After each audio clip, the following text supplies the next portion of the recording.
everyone, welcome back. In our today's video, we are going to be continuing with the chapter Economic Biology. And in this video, we are going to be covering two topics. One is mushroom cultivation and the other one is the hydroponic technique. Now first let's take a look at the mushroom cultivation. Mushroom is a fungi and it belongs to Basidiomycetes. Okay. Now mushroom is actually a saprophyte. So I hope all of you know what is the meaning of a saprophyte. For those of you who don't know what is the meaning of saprophyte, I will repeat again. So saprophytes are organisms which is going to be deriving its nutrition from dead and decayed matter. From dead and decaying matter. Okay. Mushroom cultivation is actually a very good business because if you see, the mushrooms are actually have the ability to grow in the plants and the animal waste. So what are we actually doing here? We are getting the waste into a wealthy product. There are about 3000 species of mushroom, out of which 3 varieties of mushroom are very widely cultivated. Now let's take a look at what are the 3 varieties of mushroom which are very commonly cultivated. The 3 varieties are the button mushroom,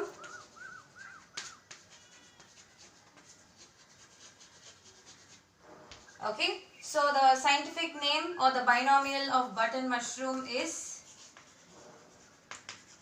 Agaricus bisporus. Okay, then the second type, so this is the first type. The second species are the oyster mushroom. Oyster mushroom is the Pleurotus species. Then the last one is the paddy straw mushroom.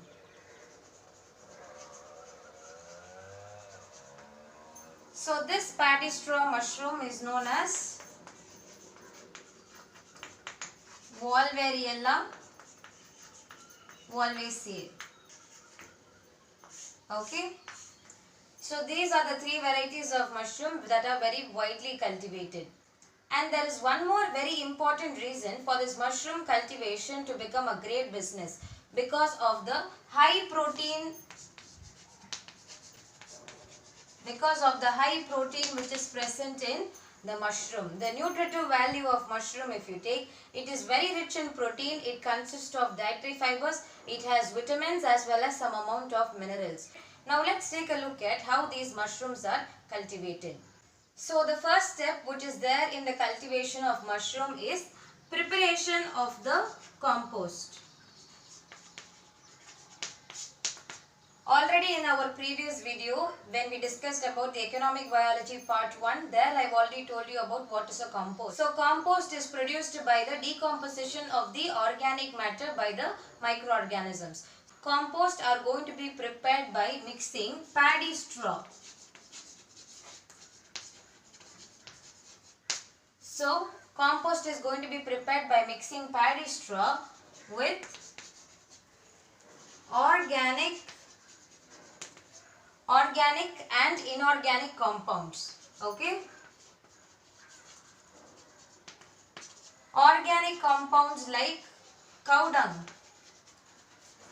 can be added with paddy straw, and then inorganic substance such as fertilizers.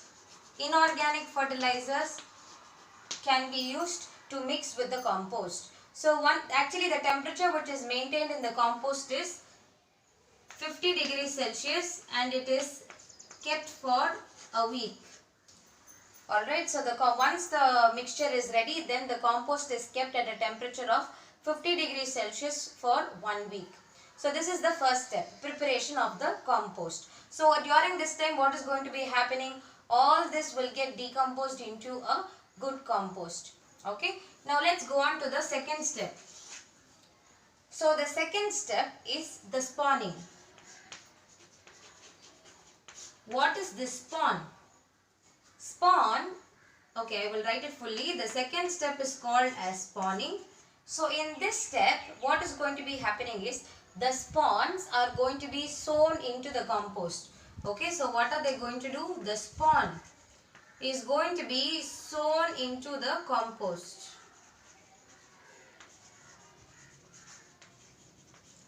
So what is this spawn? Spawn is nothing but the seeds of mushroom. Spawns are the seeds of mushroom. So how is this spawn obtained? So the spawns are prepared by culturing the mushroom under sterile conditions on grains. Okay, so the grains which are used for culturing of the seeds of mushroom are wheat, pearl millets, and other grains can be used for culturing the mushroom seeds. Okay, those mushroom seeds are only known as the spawn. Now what is this mushroom seed going to have? These mushroom seeds are going to be having the mycelium. Okay, so I will write it here. Okay, so these mushroom seeds are going to be having the mycelium. So what is this mycelium? Let's understand. Okay, now let's consider that this is one mushroom. So this mycelium is the branching vegetative part of the fungi, of the mushroom.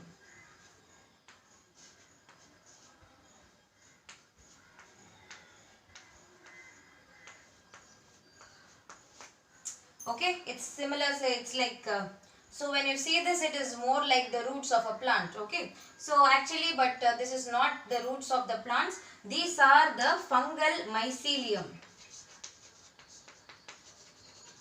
Okay, so this entire network which you are seeing here is known as the fungal mycelium, and one part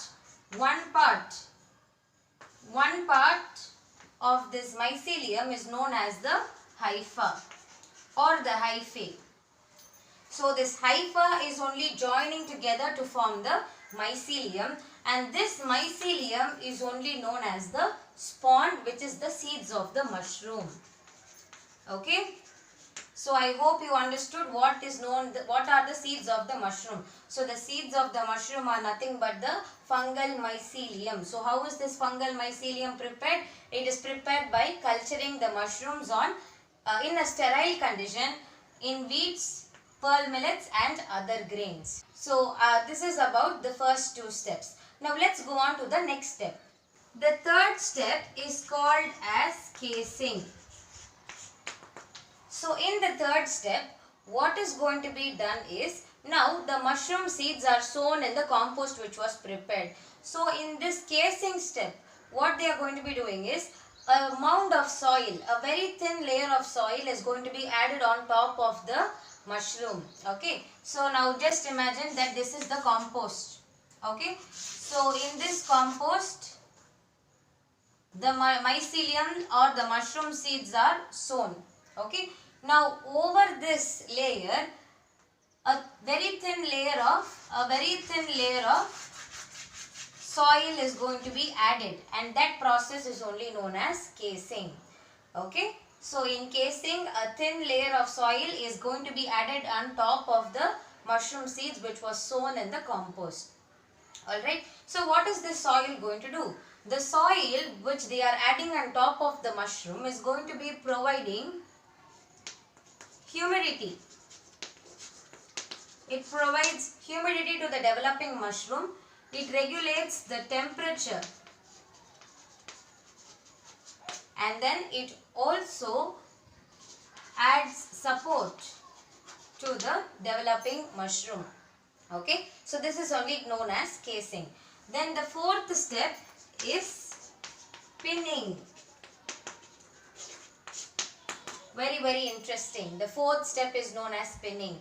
So in this pinning stage, what will happen is, small little buds of mushroom will start coming out from the mycelium which was sown. Okay, so from the spawn or from the seeds of the mushroom, small little buds will start coming out, and these buds are known as pins.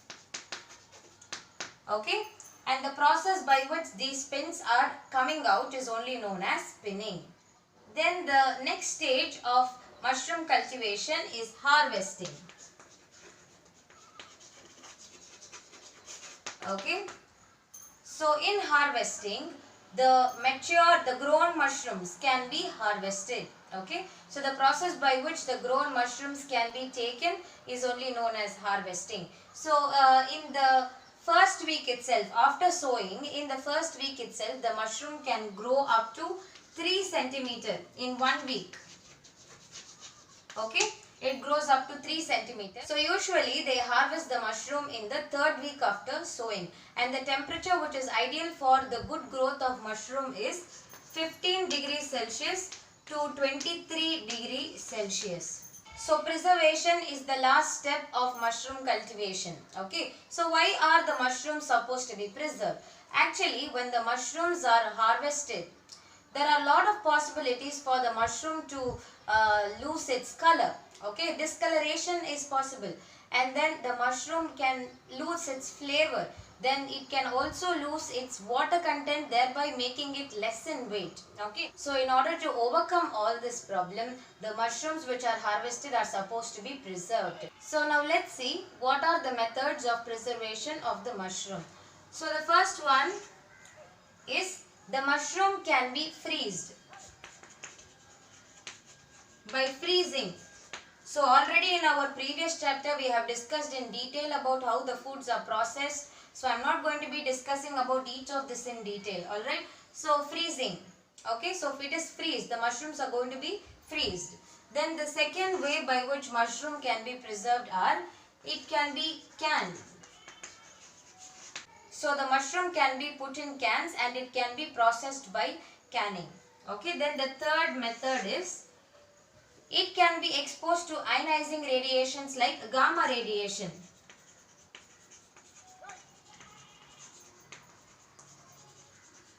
And after exposing to gamma radiation, it must be stored at a temperature of 15 degrees Celsius.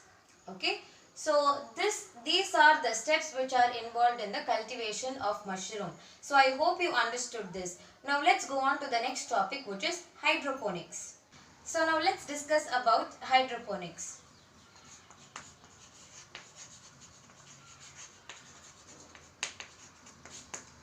Hydroponics was demonstrated by a German scientist, Julius von Sachs. So before going on to this topic, I want all of you to think how the plants are growing. So what are the things which are needed for the plant's growth?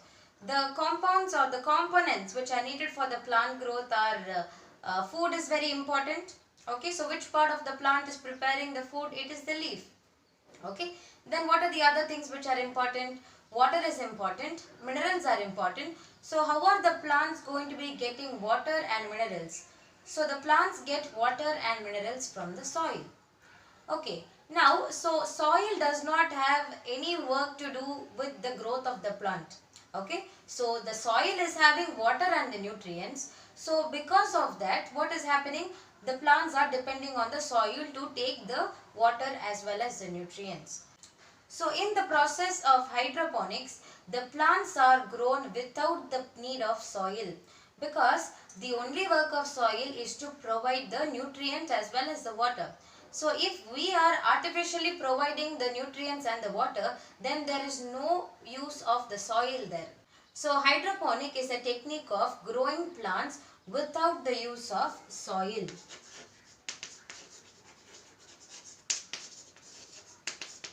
Okay. So now let's see how plants can be grown without the use of soil. So for this, a tank will be required, and in this tank water will be there. Okay, and then on another big tank, separate tank, the plants are going to be there. So just consider the plants are going to be there. But these plants are not going to be kept in the soil. The roots are going to be just present in this large tank. Okay, so the plants are going to be there.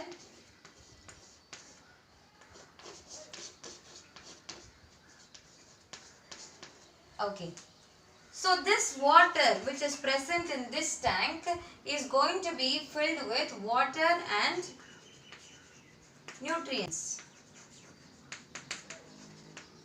And then there is also going to be a pump. which is going to regulate the amount of water which has to be pumped into the roots of the plant. Okay, so then there will be pipelines. Then there will be pipelines in order to supply water to the crops. Okay, so how is the water going to be supplied to the crops? It is with the help of drip irrigation. Okay, drip irrigation technique is going to be used here. I hope all of you know what is drip irrigation. In drip irrigation, the water will directly fall onto the roots of the plant. So hydroponics is very advantageous because hydroponics helps to conserve water. Okay, so it helps to save water. And after that, using hydroponics technique, plants can be grown in Arctic as well as desert regions. Alright, plants like seedless cucumber and then seedless tomatoes can be grown using hydroponics. Okay, so now the next topic that we are going to be discussing under this hydroponics are the aeroponics. Now let's see what is aeroponics. So what is this aeroponics? Aero means air. So let's take a look at the setup of aeroponics. Okay, so here if you see, the roots of the plant are just going to be hanging in air. Okay, so there is no special container to keep the plants and all. The roots are just going to be directly hanging in the air, and that's why it is known as aeroponics. Okay, then here water is going to be there. Okay, so this consists of water as well as the nutrients. Which are needed for the plant growth. Again, a pump is going to be there. Okay, and then how are the water going to be going on to the plants? Here the water is going to be directly misted onto the roots. The water is going to be directly misted in the roots. So what is the meaning of misted? Misted means it's just like spraying. Okay, so the water is going to be sprayed directly into the roots. Okay, very often these roots are supposed to be sprayed with, or it has to be misted with the water and the nutrients. If they fail to do so, what will happen is the roots will start to become dried. Okay, which is not safe at all. So now and then water has to be continuously misted in the roots of the plants. Okay, so I hope you understood this. Now let's move on to the next topic. So aquaponics is a combination of aquaculture and hydroponics. Okay, so it's a combination of aquaculture and hydroponics technique. So this aquaponics consists of two tanks. So in one tank the fish is going to be grown.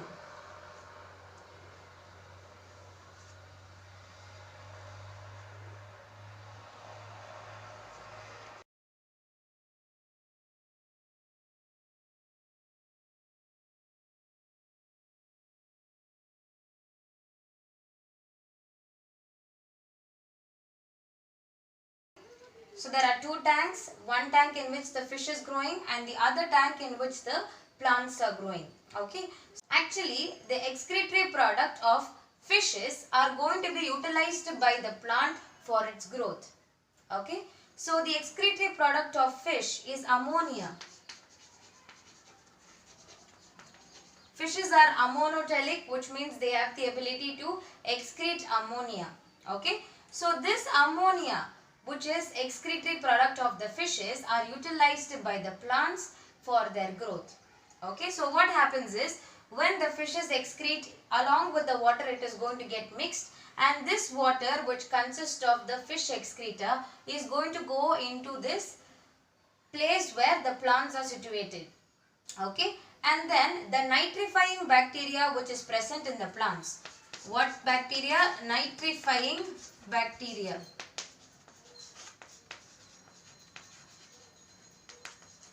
So this nitrifying bacteria which are present in the plants will first convert the ammonia into nitrites. And then this nitrite will then get converted into nitrates. Okay. So you all very well know that all the plants require nitrogen for their growth and development. Okay, especially the leguminous plants. So this ammonia will be converted into nitrites, then nitrates, after which it will be utilized by the plant for its growth. Okay, then whatever remaining water is left out, that water will again get back to the tank, and then by doing this, what is exactly happening is the plant is growing, the waste product is utilized, and then the tank is also kept clean. Am I right? So this is about aquaponics, and vegetables like capsicum, chilies, then cabbage, lettuce, all these vegetables, a variety of vegetables can be grown using aquaponics technology. So I hope you understood what is hydroponics, aeroponics and aquaponics. Thank you.